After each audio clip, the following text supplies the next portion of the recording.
une petite vidéo pour voir comment est-ce qu'on est capable d'utiliser notre X32 comme carte son, notamment là, juste pour pouvoir récupérer des signaux depuis Pro Tools jusqu'à la console. Il faut savoir que de base, la console, elle a plusieurs types d'entrées, hein, d'accord. On a les entrées, les connectiques locales qu'on a ici, hein, les XLR qui amènent au préampli.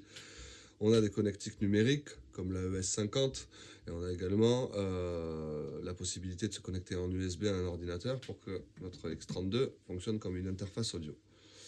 Mais il va bien falloir lui dire où est-ce qu'elle est censée récupérer les entrées pour pouvoir nous les afficher sur les tranches ici. Là, de base, moi j'ai configuré Pro Tools pour envoyer du son, c'est bien branché en USB, j'ai rien qui rentre sur les tranches. On a une section routing ici, d'accord, qui fait peur de prime abord, mais ça va. C'est pas bien compliqué quand on a compris le principe. Alors je précise qu'il y a plusieurs onglets, hein, comme d'hab, mais surtout sur cette section, il y a deux principales sections. La section bloc, ici, et la section patch point. D'accord. Donc dès que je dépasse la section bloc, j'arrive sur la section patch point.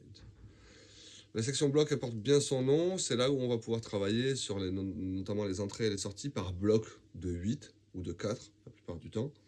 Patch point, on va pouvoir travailler le routing en individuel et envoyer la tranche qu'on veut, où on veut, ainsi de suite. Ok.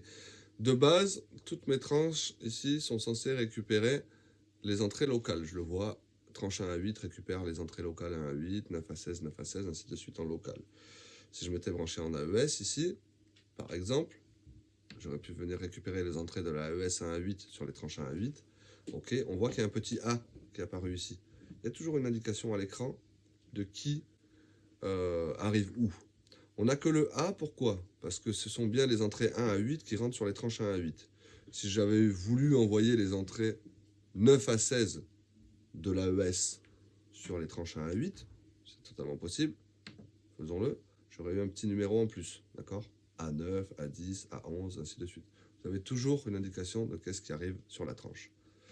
Ok, sauf que moi là, je veux récupérer, donc j'ai AES A, AES B, ensuite j'ai la card.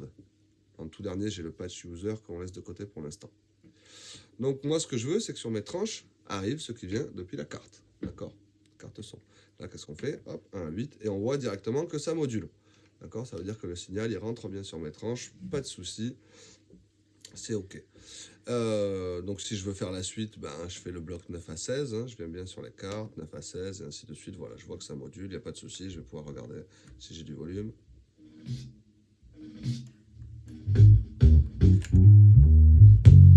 Ok, c'est bon, on a bien du son, le signal revient bien ici. Donc là, je peux choisir tout un tas d'entrées là-dessus. Alors là, c'est comment faire pour récupérer des signaux depuis Pro Tools.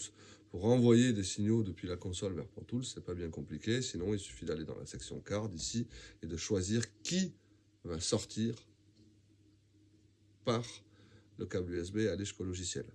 Là, en l'occurrence, la préconfiguration, ce sont les entrées locales, donc les préamplis qu'il y a là. Donc, juste un exemple, si vous voulez enregistrer votre live, mais que vous avez une stage box numérique qui est branchée en AES, là, vous n'allez rien enregistrer dans Pro Tools, puisqu'il n'y a rien qui est branché sur les entrées locales. Il va falloir dire que ce qui doit sortir par la carte, ce sont l'AES, directement. Il faut toujours tout lui dire à la console, d'accord? C'est extrêmement important pour qu'on sache où on va. Donc là, ça me permet de récupérer les signaux là-dessus.